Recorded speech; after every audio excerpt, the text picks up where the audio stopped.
जय हिंद। आज के इस वीडियो में हम आपको सिखाने वाले हैं कि हम ई-वे बिल पोर्टल से ई-वे बिल कैसे जनरेट कर सकते हैं। ई-वे बिल पोर्टल पे सबसे पहले हमको रजिस्ट्रेशन करना होता है।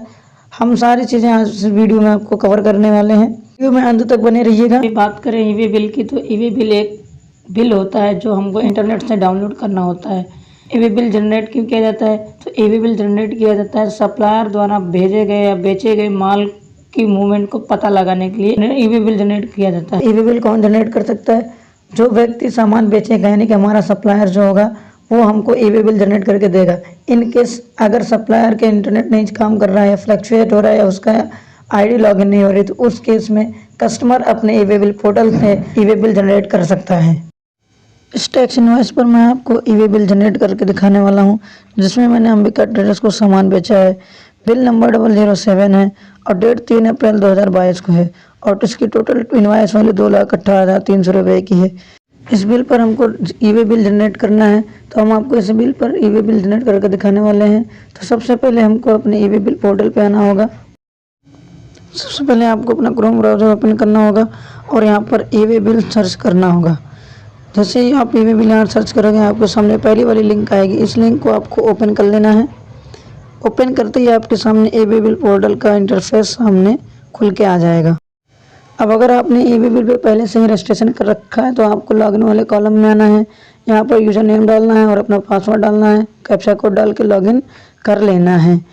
अगर आप पहली बार बिल बना रहे हैं तो पहले आपको रजिस्ट्रेशन करना होगा। रजिस्ट्रेशन करने के लिए आपको रजिस्ट्रेशन वाले ऑप्शन में आना है और यहाँ पर ई-वे बिल रजिस्ट्रेशन को ऑप्शन को ओके कर लेना है।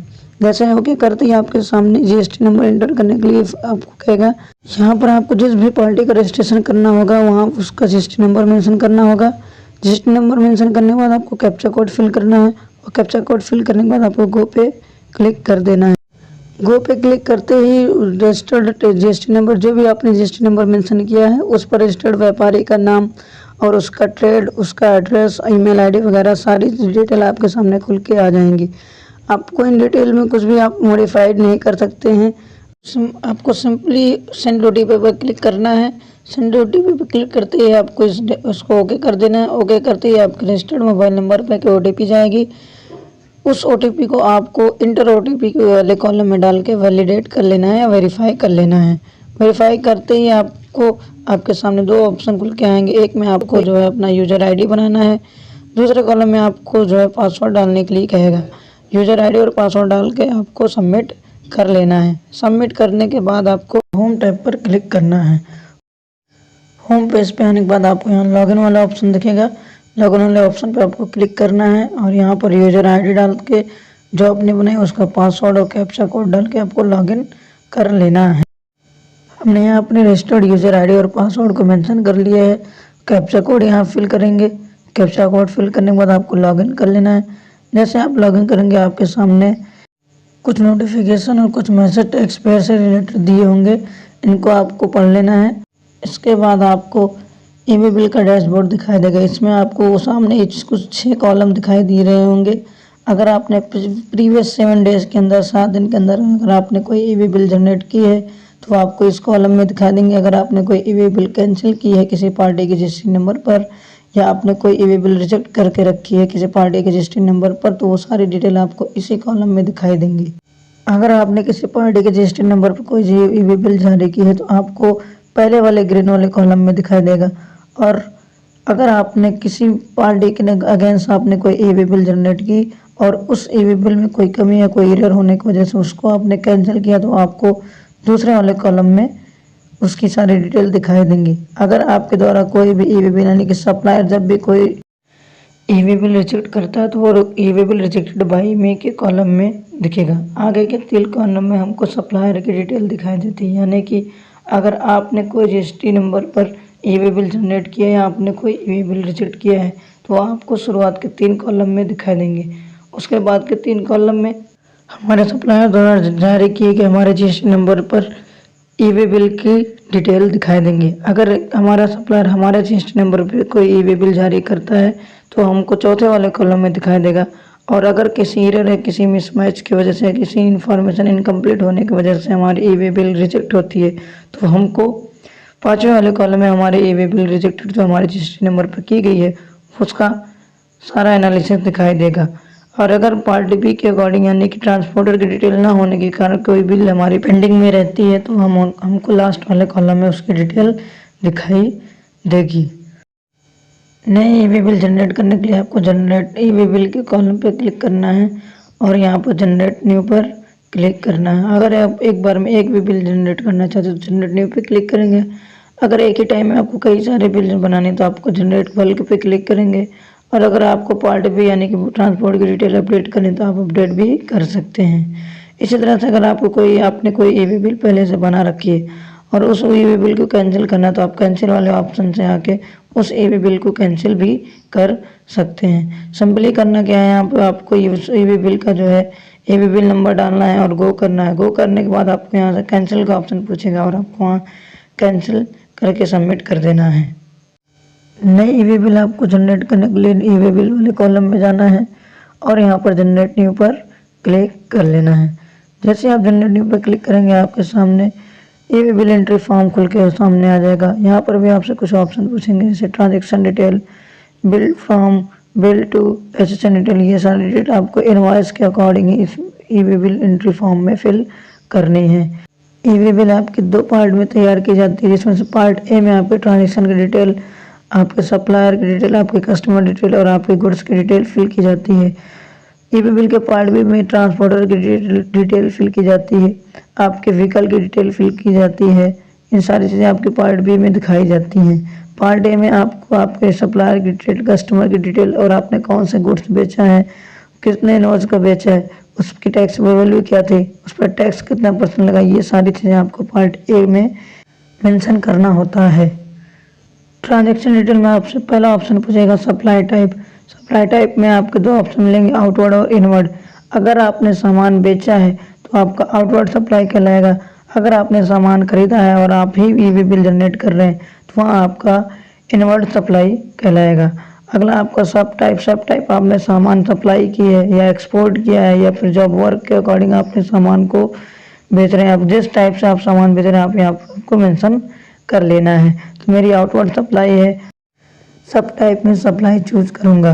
नेक्स्ट आपका डॉक्यूमेंट टाइप, इसमें आपको दो ऑप्शन मिलेंगे, एक टैक्स इनवॉइस, दूसरा आपका बिल ऑफ सप्लाई। अगर आप रेगुलर वाले व्यापारी हैं तो यहाँ आपका टैक्स इनवॉइस लिख के आएगा। अगर आपने अपनी बिल में जीएसटी मेंशन नहीं की तो वहाँ आपको बिल ऑफ सप्लाई कंपोजिशन वाली स्कीम के व्यापारियों के लिए लिख के आता। तो हमारी इनवॉइस टैक्स इनवॉइस है तो हम यहाँ पर डॉक्यूमेंट टाइप में टैक्स इनवॉइस चूज कर लेंगे।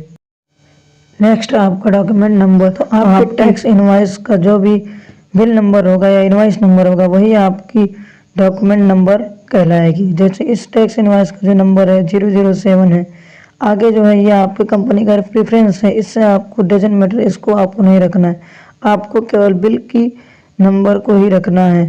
ठीक है, तो यहाँ आपको 007 हमारे बिल नंबर, हमारे टैक्स इनवॉइस नंबर है, इसे को हमको डॉक्यूमेंट टाइप में मेंशन कर लेना है। डॉक्यूमेंट डेट आपको आप माइनस प्लस के ऑप्शन को चूज करके घटा बढ़ा सकते हैं। हमारी डॉक्यूमेंट डेट 3 अप्रैल 2022 है तो हम यहाँ से माइनस प्लस वाले ऑप्शन को चूज करके घटा बढ़ा सकते हैं, या फिर हम कैलेंडर को डायरेक्ट ओपन करके अपने 3 अप्रैल 2022 वाली डेट को चूज कर सकते हैं। यहाँ से आप अप्रैल मंथ चूज कर लेना है और अप्रैल की जो भी डेट होगी आप यहाँ पे मेंशन कर देंगे। नेक्स्ट आपका ट्रांजेक्शन टाइप। ट्रांजेक्शन टाइप में आपको 4 ऑप्शन मिलेंगे, पहला आपका रेगुलर, दूसरा बिल टू, सेप टू, तीसरा ऑप्शन रहेगा बिल फ्रॉम और डिस्पैच फ्रॉम, और लास्ट वाला आपका होगा कॉम्बिनेशन ऑफ 2 एंड 3। इन चारों का मतलब हम एक एक करके समझेंगे। अगर आप अपने सप्लायर को डायरेक्ट माल बेचा है तो वो आपका रेगुलर वाला ट्रांजेक्शन कहलाएगा, तब आपको यहाँ पर ट्रांजेक्शन टाइप में रेगुलर चूज कर लेना है। सेकंड ऑप्शन आपका है bill to and ship to. Bill to and ship to का यूज हमको कहाँ करना होता है, सपोज कर लो एक मेरा व्यक्ति राम है जो मेरा कस्टमर है, दूसरा राम का कस्टमर यानी कि राम का कस्टमर रमेश है। राम मेरा कस्टमर हो गया और मेरे कस्टमर का कस्टमर रमेश हो गया। अब राम मेरे पास आएगा सामान खरीदने, भैया तो मैं राम के नाम से बिल बनाऊंगा, ठीक है, लेकिन राम ने मुझसे कहा कि ऐसा है कि वो सामान मुझे मेरे पास ना बेचकर मेरे कस्टमर रमेश के पास भेज दो। तो बिल जो हम मेंशन करेंगे वो राम के नाम मेंशन करेंगे और सामान हमको पहुंचाना है तो रमेश के नाम। तो बिल टू में हमको राम की डिटेल दिखानी है और शिफ्ट यूपी में हमको रमेश यानी कि राम के कस्टमर यानी हमारा कंसानी रमेश की डिटेल को दिखानी होगी। नेक्स्ट हमारा bill from and dispatch from. Bill from dispatch from का यूज़ कब होता है? मान लो कि हमारी कंपनी है, हमारी कंपनी ने बिल बनाया, हमारी कंपनी ने किसी कस्टमर हमारा अपने कस्टमर के नाम पे बिल बनाया, लेकिन उस सामान की पैकिंग हम अपने यहाँ ना करा कर किसी अदर पार्टी, किसी थर्ड पार्टी से जब हम उस सामान की डिस्पैच कराते हैं और उस माल को किसी अपने कस्टमर तक भिजवाते हैं किसी तीसरे पार्टी के थ्रू, तो वहाँ पे हमारा use bill from and dispatch from का होता है। बिल फ्रॉम का मतलब हो गया उसमें हम उसकी डिटेल फिल करेंगे जो हम बिल को बनाएगा, और जो सामान भेजने वाला होगा यानी कि हमारी अदर पार्टी होगी उसकी डिटेल हमको डिस्पैच फ्रॉम वाले कॉलम में दिखानी होगी। नेक्स्ट एंड लास्ट हमारा है कॉम्बिनेशन ऑफ 2 एंड 3।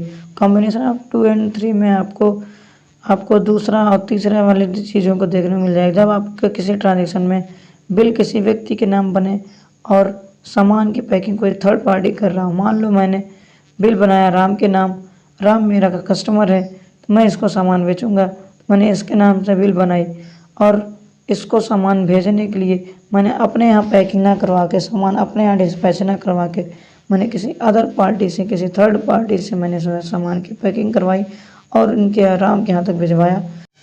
बिल तो मैंने राम के नाम बनाया, लेकिन राम के यहाँ सामान पहुँचाने वाला मैं खुद ना होके मेरी तीसरी अदर पार्टी है जो राम के यहाँ सामान को डिस्पैच करवा रही है। तो इस कंडीशन में आपको कॉम्बिनेशन ऑफ 2 एंड 3 का यूज़ कर लेना होगा। ठीक है, मेरा ट्रांजेक्शन रेगुलर है तो मैं यहाँ ट्रांजेक्शन टाइम में रेगुलर चूज करूँगा। नेक्स्ट है आपका बिल फ्रॉम। बिल फ्रॉम मतलब बिल फ्रॉम में हमारे सप्लायर की डिटेल फिल की होती है जो आपकी ऑलरेडी पहले से ही मेंशन की होती है। नेक्स्ट आपका है बिल टू। बिल टू मतलब हमारे कस्टमर की डिटेल जिसको हम सामान बेच रहे हैं यानी कि अंबिका ट्रेडर्स को यहाँ पे मेंशन करना है। तो अंबिका में ट्रेडर्स की ये डिटेल आपको बिल टू के कॉलम में फिल करनी होगी। सिंपली यहाँ पे आपको नाम मेंशन करना है।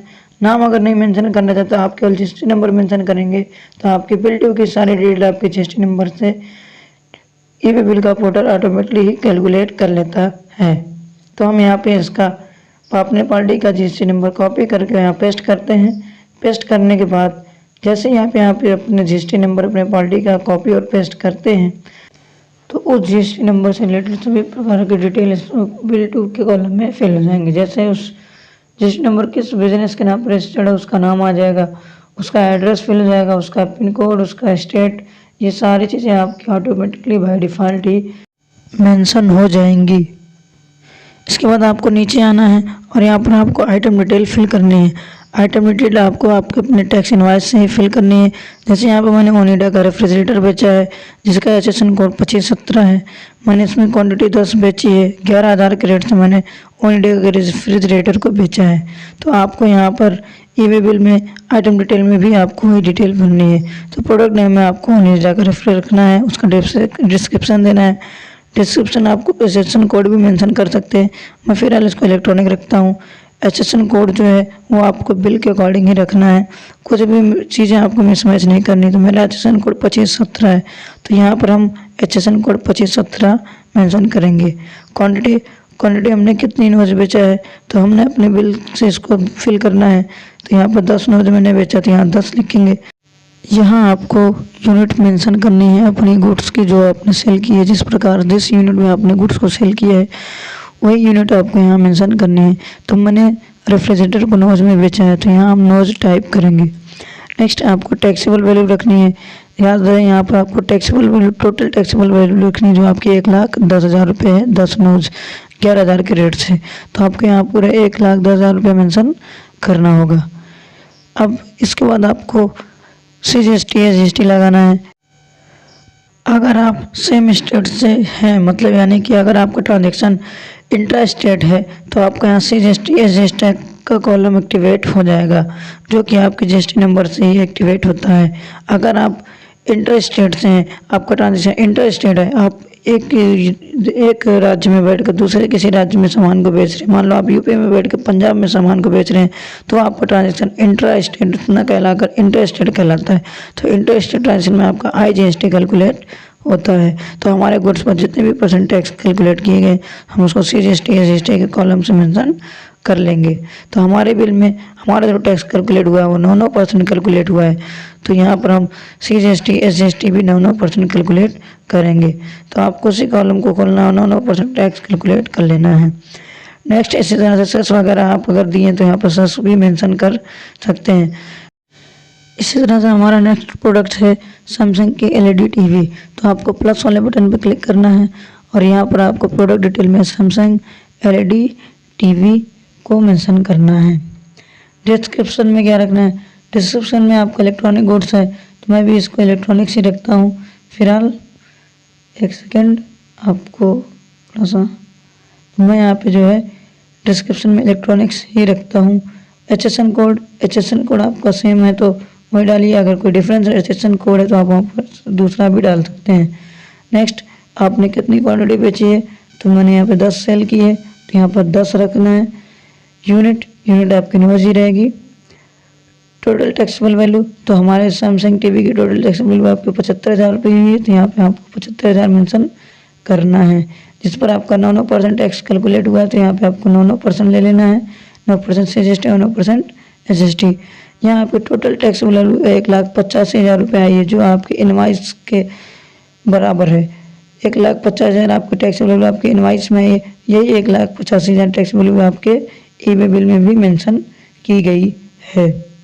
बात करें टैक्स की तो हमारा CGST 16,650 रुपये CGST कैलकुलेट हुआ है और 16,650 रुपये हमारा SGST कैलकुलेट हुआ है, जो हमारे बिल में भी सेम दिखाई दे रहा है। तो हमारे बिल की डिटेल और हमारे ई-वे बिल की डिटेल बहुत डिटेल हमारी सेम होनी चाहिए। ट्रांजैक्शन डिटेल से लेकर आइटम डिटेल तक की सारी डिटेल जो हमने फिल की है हमारे ई-वे बिल का पार्ट 1 कहलाता है। इसके बाद जो भी हम ट्रांसपोर्टर की डिटेल फिल करते हैं वो हमारे ई-वे बिल पार्ट B में आता है। अब आपको ट्रांसपोर्टर डिटेल में अपने ट्रांसपोर्टर की डिटेल फिल करनी है। अगर आपको ट्रांसपोर्टर का कोई GST नंबर है तो आपको यहाँ पर ट्रांसपोर्टर ID में ट्रांसपोर्टर के GST नंबर को मेंशन कर देना है। जैसे ही आप अपने ट्रांसपोर्टर के GST मेंशन करते हैं उसका नाम जो भी होगा, जो भी उसका लीगल नेम होगा वो आपको यहाँ पे ट्रांसपोर्टर नेम में दिखाई देने लगेगा। नेक्स्ट आपसे मोड पूछ रहा है, अगर आपका सामान बाय रोड जा रहा है तो आपको यहाँ पर रोड चूज कर लेना है। अगर आप अपना सामान रेल से भेज रहे हैं तो यहाँ पर आप रेल को भी चूज कर सकते हैं। फिलहाल मेरा जो गुड्स है वो रोड के थ्रू ही जा रहा है तो मैं यहाँ पर रोड चूज करूँगा। नेक्स्ट यहाँ पे पूछ रहा है व्हीकल टाइप में मेरा रेगुलर है तो मैं यहाँ पर रेगुलर चूज करूँगा। नेक्स्ट आपसे मोटर व्हीकल नंबर पूछ रहा है तो आपने जिस भी गाड़ी से अपने सामान को भेजा है उस गाड़ी का मोटर व्हीकल नंबर आपको यहाँ मेंशन कर देना है। उसके बाद आपसे यहाँ पे transporter document number and date पूछ रहा है तो जो डेट आपने टैक्स इनवाइस से अभी ऊपर मेंशन की थी या जो डेट जो आपके टैक्स इनवाइस में थी वही डॉक्यूमेंट नंबर आपको वहाँ पे ट्रांसपोर्टर डॉक्यूमेंट नंबर और डेट में मेंशन कर देना है। तो मेरी टैक्स इनवाइस की जो डॉक्यूमेंट नंबर थी 007 थी तो वही मेरा जो है 007 मेरे ट्रांसपोर्टर डॉक्यूमेंट नंबर में मेंशन करना होगा। इसके बाद आपको कैलेंडर से अपनी डॉक्यूमेंट डेट चूज कर लेनी है जो आपने ऊपर मेंशन की थी और इन सब को फिल करने के बाद सारी डिटेल फिल करने के बाद आपको एक बार मिला लेना है। मिलान करने के बाद आपको यहाँ पे प्रीव्यू पे क्लिक कर देना है। प्रीव्यू पे क्लिक करने के बाद आपसे यहाँ पे पूछेगा यस करने के लिए कहेगा, यहाँ पे कुछ आपको अलर्ट बताएगा तो इसको आपको सिंपली ओके कर देना है। ओके करते ही आपकी ई-वे बिल जो आपने भी मेंशन की थी सारी डिटेल उसका प्रीव्यू कुछ इस तरीके का होगा। प्रीव्यू को एक बार अच्छे से अपने टैक्स इनवॉइस से मिलाने के बाद आपको सिंपली बैक जाना है और बैक जाने के बाद आपको सबमिट वाले बटन पर क्लिक करना है और आपकी ई-वे बिल जनरेट हो जाएगी। फिर उसी ई-वे बिल को आपको प्रिंट कर लेना है जिसमें आपके पार्ट A की डिटेल यानी कि आपके सप्लायर, आपके कस्टमर और आपके गुड्स की डिटेल होगी। पार्ट B में जिसमें ट्रांसपोर्टर की डिटेल मेंशन होगी। वीडियो अच्छी लगी हो तो चैनल को सब्सक्राइब करें। मिलेंगे नेक्स्ट वीडियो में, तब तक के लिए जय हिंद।